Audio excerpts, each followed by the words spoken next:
This podcast is sponsored by NHS Lancashire and South Cumbria Integrated Care Board and Beacon Counselling Trust, promoting an open discussion about gambling-related harm and the destruction it can cause. If you're affected by anything you hear and would like to reach out, visit beaconcounsellingtrust.co.uk.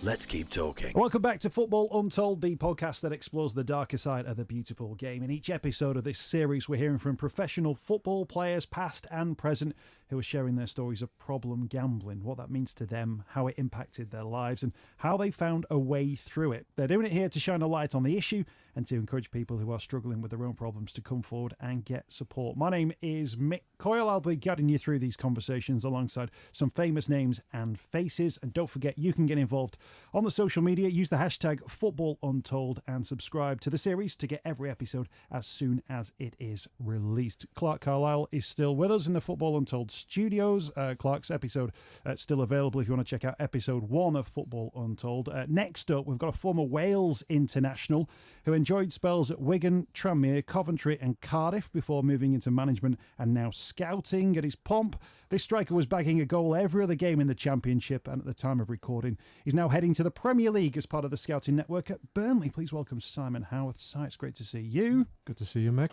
We've got Sam Wedgbury in the studio as well. Sam, we're going to be hearing your story in a future episode of Football Untold. Thanks for being part of the programme so far. Hey, I should ask the question first and foremost. You were a centre-half in the Championship. You were a centre-forward in the Championship. Who's got the sharpest elbows? You must have come across each other, right? Look at my face. Si called me a head and 2 elbows on a stick. We were saying earlier, I think we played against each other 3 different clubs. Clark would have been Yeah. so come across each other a few times, yeah. How many did you get in those games? I can't remember. That's because it was non-Si. That's what it was. Well, okay, let's Google that in a minute.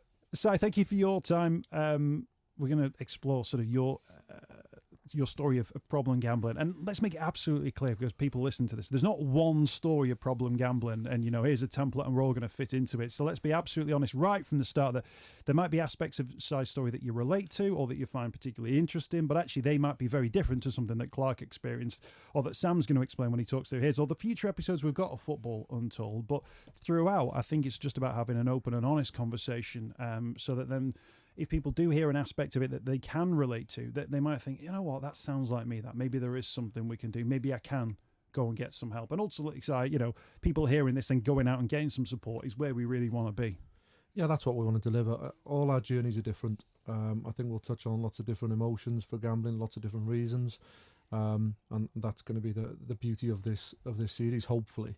There's lots of people talking about their own journeys, different angles on it, different perspectives, and the listeners can relate to somebody there, and that can raise the awareness for them to get the necessary help if needed.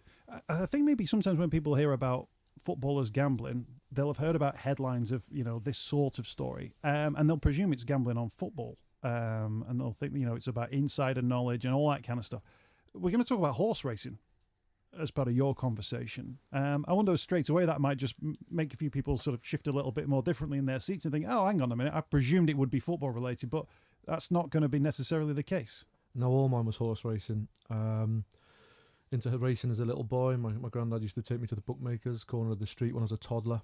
10, 11 years old, me and a few mates used to have a bet, put a Yankee on a Saturday. His dad had put it on. All good fun at the time.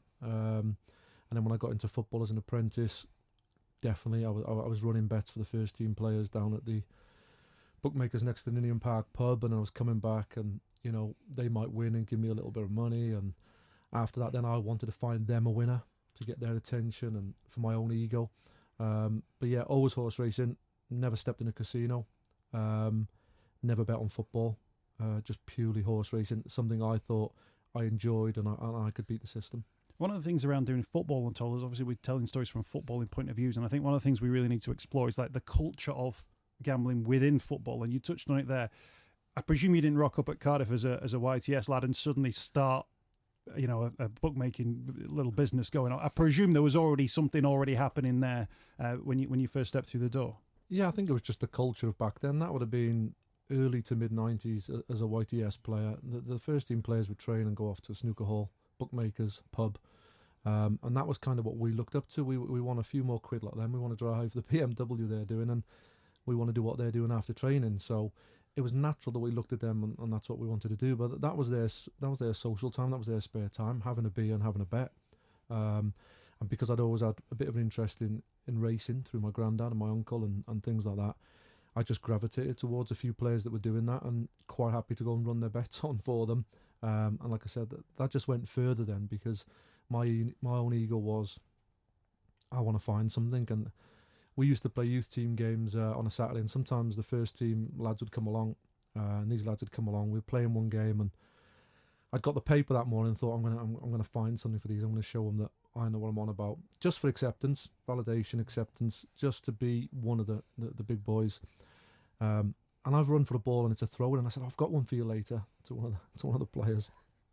And he's like, what are you doing? You're playing and stuff. But I said, I've got one for you later. Right, tell me later. Anyway, later on, what is it you've got? So I remember the horse's name. It was a horse called Young Hustler. And I think it would be, this is the madness, I suppose, of being a gambling addict. I think it was the old Hennessy Chase at Newbury. And it was 8 or 9 to 1. I said, I fancy that. Right, £50 each way. Big man, go and get that on. Which, with big money, I was on £27 a week. He said, I'll look after you if you win this. So he wins, come back, pocket full of money. The game finishes. I think Cardiff won, which was great. He's come in. How do we get on? And I've got this wad of cash. And he's called me in the changing rooms and said he's found a winner. And, you know, the adulation I got from that and the buzz I got from that. And I think he's given me 100 quid, which is like a month's wages. And then it became a thing. And some weeks I was losing, some I was winning. But I was starting to put 5 each way on myself and 10 each way on myself on top of what he was sort of giving me. And that was kind of just the culture of mid-90s football clubs. I think hearing that story, you can almost hear that the excitement, if you like, the pizzazz. Yeah. That I've got something and it's paid off, and here's this new kid, and he's and now the first teamers are interested in him, and now he's earning 4 times as much money. That's like the opening scene in the film, isn't it? Whereby everything's fine and everything's going to stay fine, but there's going to be a point where that's not fine. Was it then an ongoing thing that in a dressing room that you were always the guy who had the paper and picking out horses? Certainly, as I went through my career, yeah, I noticed the difference from then. There was a couple of senior players who liked to bet. At the end of the month, as YTS, as we were then apprentices, we would go and get a beer, and the lads would be in the amusements or the bookmakers. I'd probably the only one betting on horses, but from the start of that to the time I finished, totally different environment in the changing room. I think horse racing became cool, didn't it? The races became massive, and I think the onset of online gambling certainly changed. So by the time I'd started, and I was running a couple of bets and having a little bit of a go myself, by the time I'd finished at Tranmere, it was much more of an issue in the changing room. Yeah. During that time, did you find that younger lads who were coming into the dressing room, were they being sort of absorbed into that culture as well? Were they being brought into that too? I think so, and I was. Indirectly, this player was encouraging me to bet, but it was good fun at Cardiff at the time, and I probably did the same. I can remember being in changing rooms, and if I was injured, I drove the car. The apprentices didn't. The physio would say, right, meet us up at the training ground or the gym or whatever. Can you take a couple of the lads that are injured? I'd stop off on the way in Ladbrokes. The racing might start at 11 on a winter's morning, so I'd throw 2 apprentices in the back and say, right, we're just going to nip in Ladbrokes. Here's £20, you two have a bet. So I was indirectly encouraging it as well, and I think there was just a bit of glamour to it for me. But I noticed how much that grew from, say, 94, 95 as an apprentice right through to me finishing in 2006, 2007.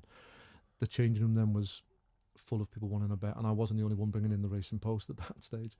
I mentioned in episode 1 the problem with a capital P. Obviously, I guess if you've done something with your granddad and you've done something as a toddler, it's absolutely normalised behaviour, right? Because it's just what you know and it's what the people around you do. Is there a moment for you where you start to recognise that maybe this is something else going on here? I think for me was finishing. I retired with a broken leg, so I never dealt with that. I thought, well, I'll just be a regular guy and I'll find some other work. Totally unaware of how big a deal football was to me in terms of finance and the validation I got every week from scoring, etc. So it was a problem, but I could fund the problem. Was never in debt. Didn't really borrow anything because I was getting paid well.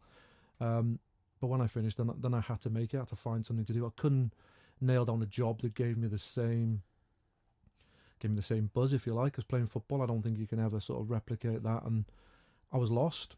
I was depressed. I was lonely. I was lost. What do I do with this? And because gambling had always sort of been brimming away in the background, I think my athlete kicked in, and you can do this. You can make a living from it. And I actively went and sought to make a living from it and tried to bet every day, go to the races at times. When online betting came in and online trading in running, I tried everything. I've tried everything to make a living from betting post-football. I enjoyed football as a player, but it was always under control because it was funded. But then when I had to make it to pay for the car and the house, everything that come with it, that's when the pressure really came on. Was there a moment there where it was working for you? Was it ever, talking about trying to find it as a job? Was there a bit where you're thinking, oh, actually, this might work for me? Yeah, I remember one day I was at Wolverhampton and I was betting in running, and the highest price you can get in running is 1,000 to 1, and I won £20,000 in 40 seconds from hitting 1,000 to 1 winner on a horse. The luck beat sort of rallied and got up and won. So there was good moments, and there was times where I thought, I'm making this pay. But you can't beat the system, and my problem was once I wouldn't accept it. I had to keep finding another way. I had to find another way, and I would wake up the next day with a new idea, a new system. And I think that came from my football background of, if I had a poor game on a Saturday, I would train that week, do something extra, maybe, maybe not. But I would find a way, and it was just that drive in me to be successful. And I was convinced I would beat the system. And it took a long, long time for me to realise I wasn't. And even when I wasn't, in the end, I think I was still gambling. It was that air of, I've got no responsibility. It's not my fault. It was a freedom to that. It was a freedom, almost like a self-harm to that. Can I ask you about that? So a 20 grand win, which is a huge, huge amount of money. I'm not going to say what did you do with that cash, but was that something that then lasted? Did that allow you to sort of cover some mortgage payments, car payments? Did that allow you to think, oh, this is an income now? We can go on a holiday. Was there logic to that as an amount of cash? I think probably the worst thing is that I thought I could do that daily, and it's 1,000 to 1 for a reason. It happens probably every 1,000 times you do it. So, I would withdraw it, but it would go back out, and it was just, I was swimming against the tide with it. But the denial was the big. I was in denial. I thought I was good at it, and I thought I would beat that. And a bad day would get brushed under the carpet, because the next day I'd wake up again and I had a new idea to beat and a new idea to win, and I was just never willing to let it go, I don't think. And that was the biggest problem for me. I'm going to beat this, and I'm good at it.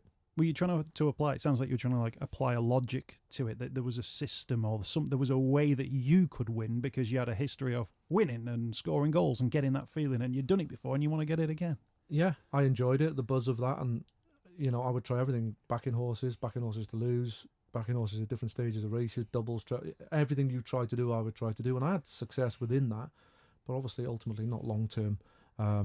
And whenever you'd look at your P&L sheet and your profit and loss, you'd know you're losing, and it would be inside you. You need to stop, but you wouldn't, and there was that drive to win it back. Then, if you were losing, you'd want to win it back. If you were winning, you'd want more. So it was a constant cycle of gambling, and there was no way to just go. I know the average person in the street would go, "You've won, call it a day," but I guess that's the addict. Is that the equivalent from a footballing point of view of the player who scored 2 goals and doesn't want to be substituted because they think there's a hat-trick in it for him? Possibly, yeah. And the player that doesn't score for a couple of weeks, you don't drop me, I need to get that goal. So yeah, I guess you're still feeding that same addiction of sort. But yeah, it was a massive. I never ever dealt with retiring, and I thought I was in control of that, and I wasn't. And I look back now, obviously in recovery, and I can see the differences, and I can see the triggers for everything that came. But at the time, I'm just going to go make the same money. That's what everyone does. I was completely naive to it. Didn't educate myself as a footballer. Whenever these things were offered, and whenever the PFA came in, we joked them out of the room and we didn't listen. And I regret a lot of that. And I finished, and then I ate into savings and things, and I wanted to find something that gave me the buzz and gave me the lifestyle, and that was the thing that caught me.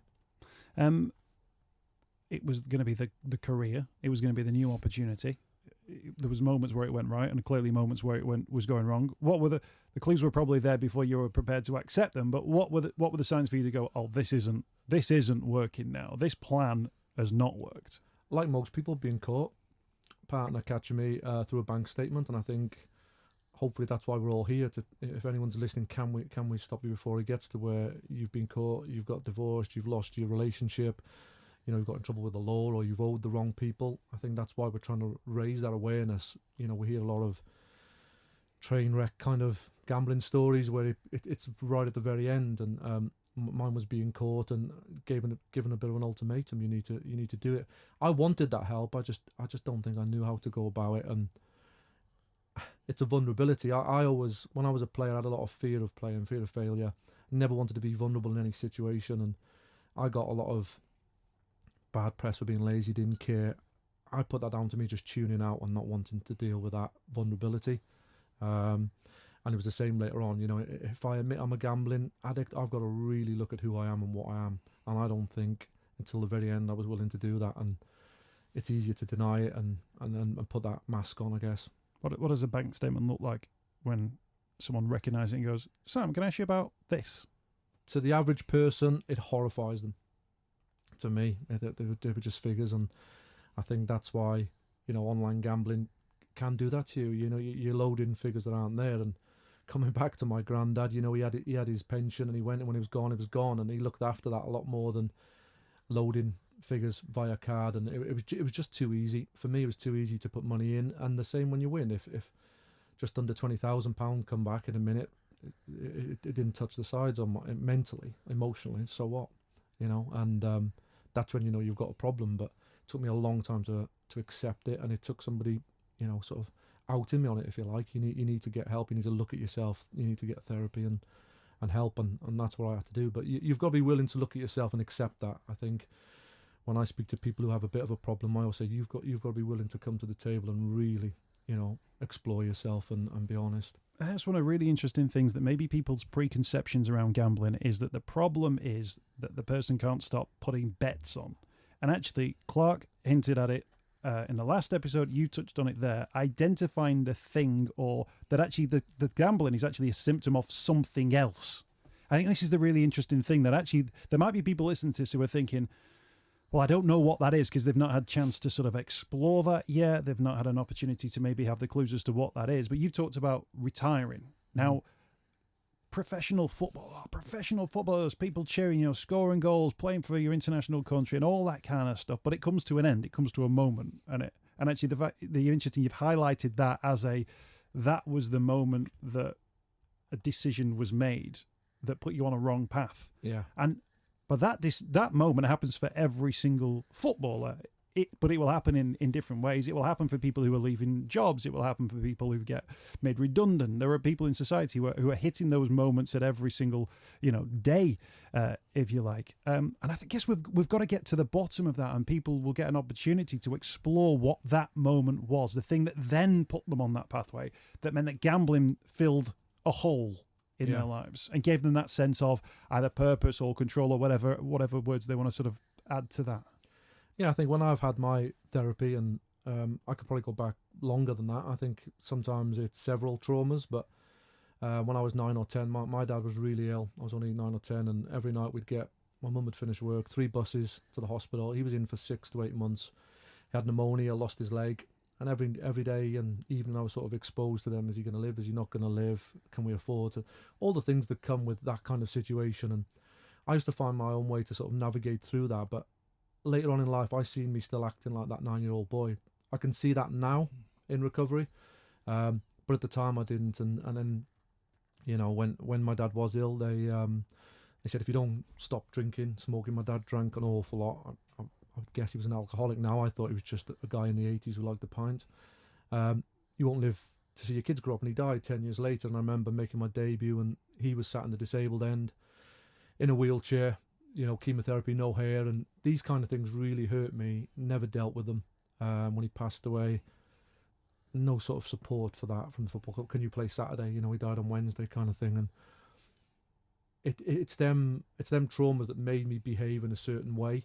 And I think that vulnerability and that fear of failure for me went right through my playing career. And I think that's why, it led me to gamble eventually.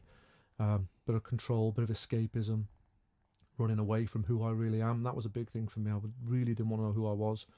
And gambling was a way out. But I did it as a footballer.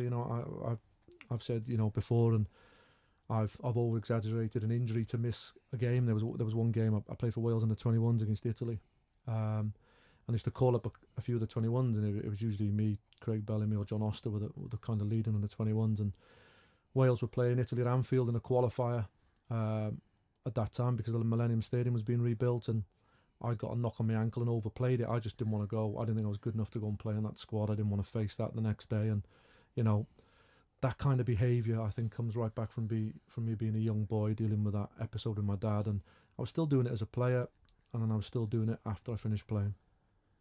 I think it's thanks for being so honest about that. In terms of it, finding that moment or pinpointing that moment around your dad, was that an easy thing to do? Did you have to sort of like explore things in a certain way to find those moments that makes you go, oh, actually, there's an experience I had in childhood. There's a trauma here, which has instigated some behaviours. Because there might be a lot of people thinking, oh, right, do I need to delve back into the past? Maybe there are things that I don't want to think about. Maybe the things I've pushed to the back that I don't want to allow to re-emerge. But actually, you've obviously sort of had to explore the emotion around that experience to get a sense of maybe why your behaviours were as they were.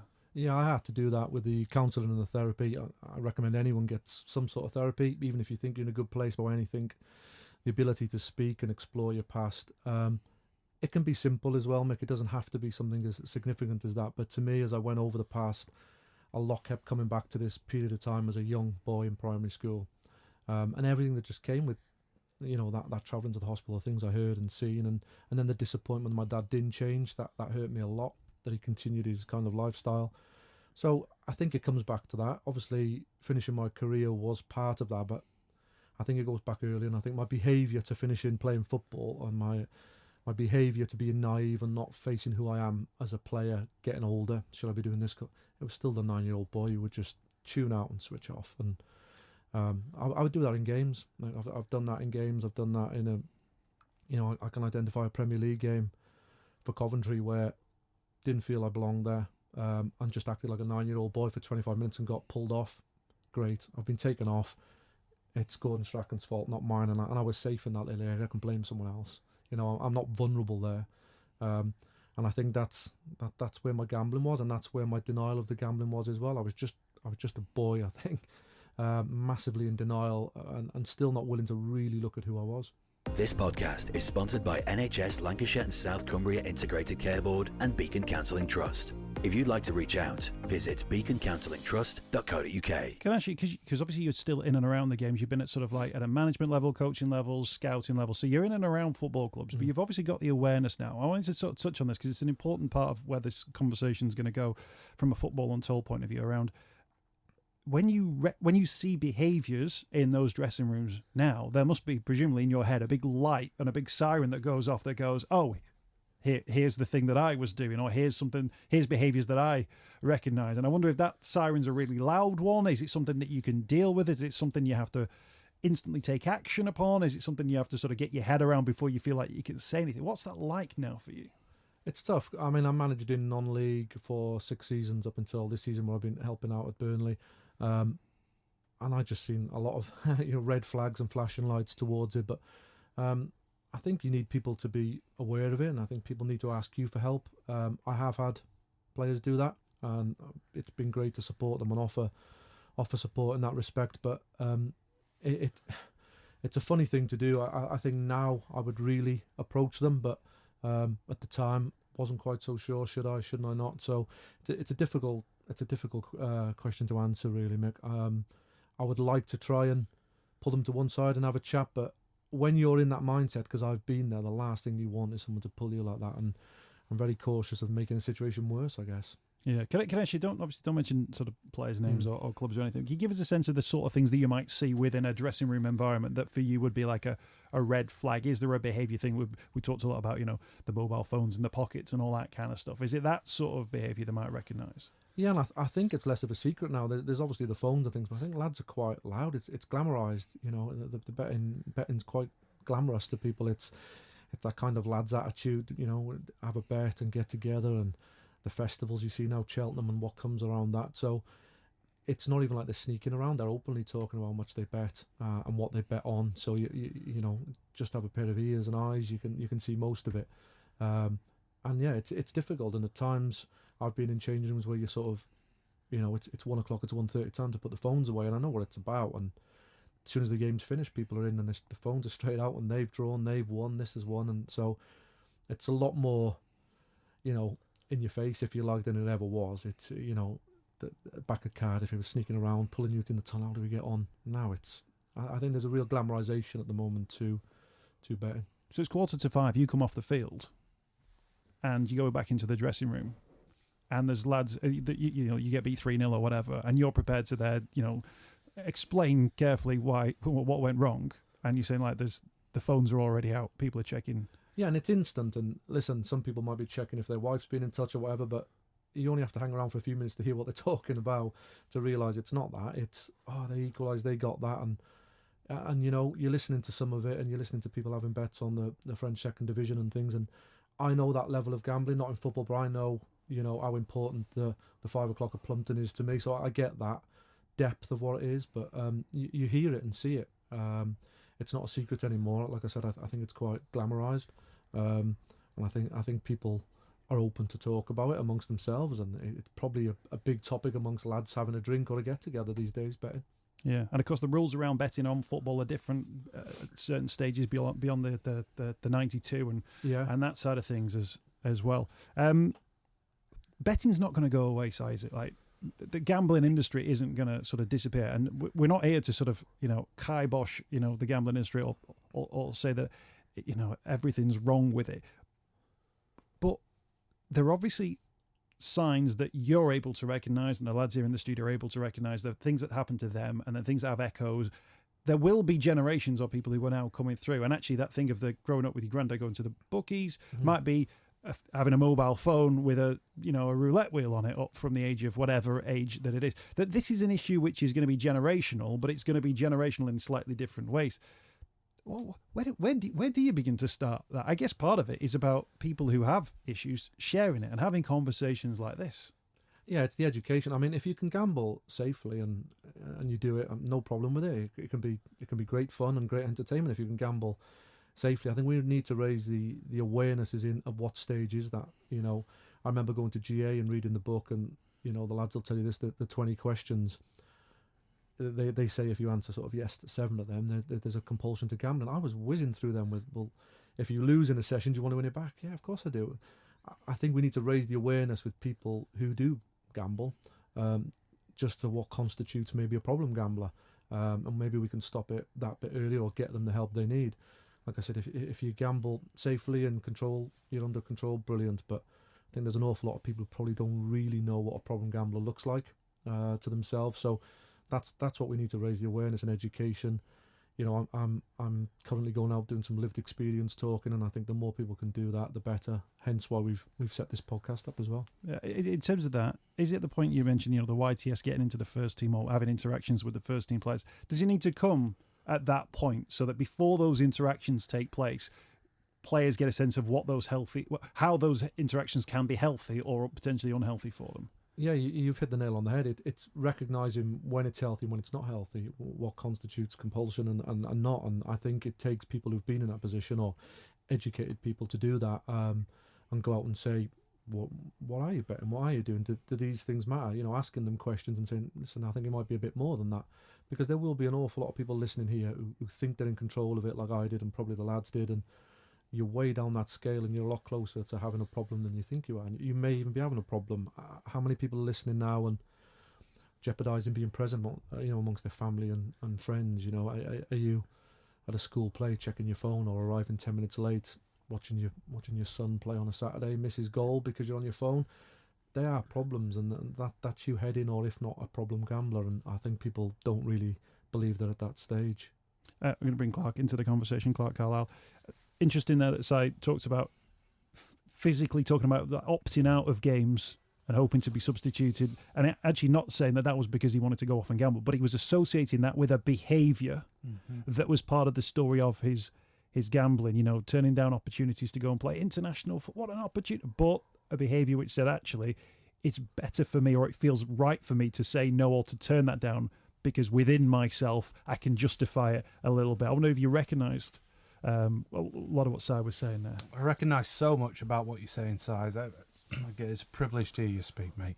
Finding resonance in someone else is such a powerful thing. And that whole dynamic you're talking about, mate, this is one of the greatest things that I think people need to, in general society, become aware of. Our actions and responses in any given situation in life, in the vast majority of circumstances, we do it on autopilot. We automatically respond in a situation. And unless we've actually taken the time to understand why we respond that way, invariably, exactly like Si's story, we do something because it worked for us at one point in time. And that was as a kid. And then because we haven't thought about how our needs and how our situations have changed, now, as a 43-year-old man, for me, I might still respond like an 8-year-old Clark because it worked for me back then. But what worked for 8-year-old Clark does not serve me now as a man in my current situation. So understanding not just our reactions, but the reasons why we respond in the way that we do. That's how we get insight into what we respond by doing. And it's, that is a perfect example of it. So I think it's amazing.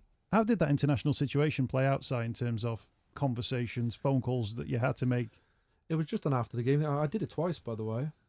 I hate to admit that, but I did it twice. Did it for a game we played Switzerland as well, where I would get a knock and just felt, my mental health was lousy. Felt like I wasn't good enough, didn't want to be in that situation, didn't want to be amongst them players who were much better than me. And it was far easier to say I'm injured than face it. Or, as I said when I got brought off, it's far easier to say the manager doesn't know what he's doing. It was a safe place for me, that. They said, you're fit? Sure you are. No, it's sore. It's not an argument you have hugely with the doctor. If you say you can't, you can't. He would question that because he knew it was something of nothing. But it's just something that I've had to live with. And like Clark just said, I'm 45, 46 next week, and I can recognise it a lot better. But at times that 9-year-old still comes out in me. I'm just much more self-aware of it and the triggers of it and to deal with it. Sam, I think sometimes you're a fan as well as a player, but you see players and you think, they've stunk up the place today, or what's going on there, or they look like they're not interested. I always think it's really interesting. This is why football autobiographies are so interesting as well, where you go, oh, right, I understand now. And as soon as you then hear the explanation, you completely understand. Of course, there's no element of that, though, is there, in a post-match report or, the marks out of 10 in a newspaper on a Sunday. They're not going to go, this guy's going through a really difficult time based on things that happened in a childhood. So football almost doesn't allow that wider story to exist, does it? Everything's got to be absolutely justified. There's an injury, he can't play because of this. He's been taken off because there's a European game that's coming up, or whatever that angle is. But obviously, there's so many of these other stories that are going on. Listen, footballers they're human beings at the end of the day, and 90 minutes you're judged on for what 6 days, 7 days of the week, pretty much for 90 minutes of football. So you can be judged any way a fan sees. You can be spoken to any way a fan sees. It's relentless in terms of that. But everybody, in terms of football, professional footballers still have the same issues as Joe Bloggs on the street, or to the person who's working in the supermarket or whatever in a normal 9-to-5 job. But you can't go into the man or whatever and absolutely berate him. But within football, you can do that, and it's sort of accepted. And you see it all over social media. We live in a world now where it's easier to be nasty to people and put people down, and acts of kindness and this it don't really exist. It's very rarely. When you see it, people are blown away by when you do something nice now, and it's sad really. But yeah, there's so much goes into your 90 minutes of football in the week, like other issues that obviously the fans don't see, but they can judge you off 90 minutes of football. It's sad, but obviously they pay the money, and that's the old cliche, isn't it? We can say what you want, but I needed praise every day with it. I needed the managers that got the most out of me were the ones that would put their arm on me every day, but I needed it constantly. And if I didn't get that, and sometimes I'd have a poor relationship with supporters. He's lazy, he's this, that. Misunderstood. I remember I'd sometimes read these things as well, bizarrely. And one was just a full list of lazy, this, that, should try harder, and someone just put, I think this kid just needs to be told how good he is. And I thought there's one there amongst 50 slaughtering. You might think, you know what, maybe that's what he craves, whether he is good or not, or that's someone's opinion. But I think there was just one person who thought maybe that's what it is, and that was it for me. If I was loved every day, I was fine. If I didn't, I wasn't great. And I think sometimes I would go into that place of safety, which looked lazy, looked lethargic, looked uninterested, but that wasn't the case. That was just as Clark said, that's me acting like a 9-year-old probably. And did that come with a moment? So, say you have one of those moments where you don't feel loved and you don't feel like the fans are on your side, and maybe you don't score a goal. Did that directly correlate with the amount that you would turn to gambling? Could you see those moments? So, if you got a lot of love and you were doing well and people were praising you, did you feel less need to gamble? Yeah, I think the gambling when I was playing was just, I wouldn't say it wasn't a problem, because, like I said, I had the funds, and it was just something there. It was the post playing where I really missed that sort of, that validation and that pat on the back. I really needed that, and it's why I asked on the other episode to Clark about how he deals with that now. I still want, if I walked in a room, I still want to be the best or one of the best, or if I went into a football reunion as such or visited an old club, I'd still want everyone to say, oh, it's Simon, you did this and you did that. It's difficult to deal with and shift from. What are the points that hit for you? What are those? Are there goals? Are there moments? Are there like things that certain clubs or certain fans of certain clubs say to you that go, yeah, I made an impact on you because you remember the thing I did? I guess so. I mean, I was hated at Wigan. I was loved at Tranmere. So it depended, but they took to me straight away at Tranmere, and I played my best football. So it sort of correlates with me needing to be loved and having your name sang, and that's what it was like. And if someone went the other way with me, they probably didn't get the best out of me. But I'm better at dealing with that now. But I think it doesn't leave you. I'm in here today, and I still want people to think he's done well or he's done okay. And maybe that's just a professional sportsman. Maybe that's the addict. Maybe it's a bit of both. What have you found hardest since stopping gambling? And obviously, it fills a big void. You've got a big void now to fill. And obviously there'll be new members listening to this, hopefully, that are just early on in recovery. What have you found difficult? I've recognised that I have to be purposeful and busy. That's the thing I've recognised the most, and that's the hardest sometimes. So I'm just making sure I can do something. If I haven't got work on, if I haven't got a project like this going on, what can I do to keep myself busy? I mean, if I'm purposeful and busy and I feel like I'm affecting things, then I'm good. So I'm just really conscious of that, I guess. I wanted to stop gambling, so that's I don't miss it, and I don't feel a need to, because I really wanted to stop. But I had to, I guess, self-explore myself and be really honest. And speaking on things like this, that honesty's out there now, and I feel a lot more comfortable. People know about them things I've just touched on about. I was fearful of playing football. I turned them opportunities down. I gambled with compulsion and addiction and things. So I think doing all that just makes me a lot stronger in my recovery. What's a good day look like for Simon Haworth now? Something like today, something positive where I can raise awareness, and part of my recovery, I'm enjoying doing some lived experience work. Me and you getting together on something like this, and just being purposeful. When you do enter recovery and when you are in a good place with it, you just change as a human being. Sam mentioned it to me a long time ago about everything changes. You don't just deal with the financial damage and put some stops in place. You become a better person. The exhaustion that Clark talked about every night disappears. Your phone can be out. There's no problem to put your phone in your pocket. Lots of things just fall off, and you feel just much lighter, much better, and you feel much more stronger in your recovery. And I'm really enjoying giving something back as well with things like this. And I love my GA meetings. Never miss them unless I'm ill. I get an awful lot from that, and I love mentoring a few people in there, and it's all good. It's an important point to make, that actually, because sometimes people will think, I can't not have this in my life. And this idea that life after gambling might just be about coping with not gambling. But actually, there needs to be a better offer on the table, doesn't it? That actually that life isn't just about not having gambling with you anymore. It's about actually finding new things, finding new sense of purpose. The sort of enjoyment that you might be thinking you're getting from gambling actually comes from something else. And it's ultimately something which is significantly less damaging both to yourself and the people around you. And if anything, can actually be really productive for you and the people around you. I think you have to really buy into your recovery. I think if you just stop, we can all put the stops in place, whether that's a gambler or an alcoholic. You have to buy into it. You want to be that person. You want to get involved in things. Like I said, you don't miss your GA meetings, which I never do. I love going to them. all them things are helping your recovery, and you're really helping yourself. Like I said, initially you put all the financial blocks in place, which, you know, your GAM bans and GAM stops, that's great, but, you know, Clark's mentioned it a lot. If you haven't kind of looked at who you are and what's causing it, it'll just come back as such. So I think you have to get the therapy, be self-aware of what's took you to that place. And the gambling actually is the easiest thing to stop in a way. If you can help yourself emotionally, the gambling's just a product of that emotion. The pair of you've just hit on one of the, I think, one of the loudest points that came out of one of my first episodes of therapy. And I said, well, if I'm not going to gamble, not going to drink, not going to smoke, what have I got? Because it's all consuming. It's as though that's all my life constitutes before that. But you know, you hear as just a perfect example that your life grows without these things, because you start to look for those things that are productive for you.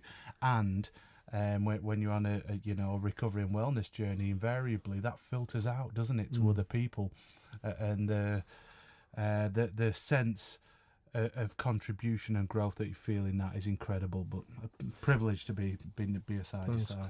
You get your family back, Mick, as well. It's a big thing. You know, people say your recovery is strong, as in you have good people around you, good partner. My 2 sons have been amazing with it. You know, I think that's a good thing, I guess, from young people. They're 20 and 22, been brilliant with it from the day I've told them. So you gain a lot more than you realise from just being open, honest, and working on your recovery. I think that's one of the things, though, that in life, so many of us, we have barriers that we put up, and partly that's sort of defensive.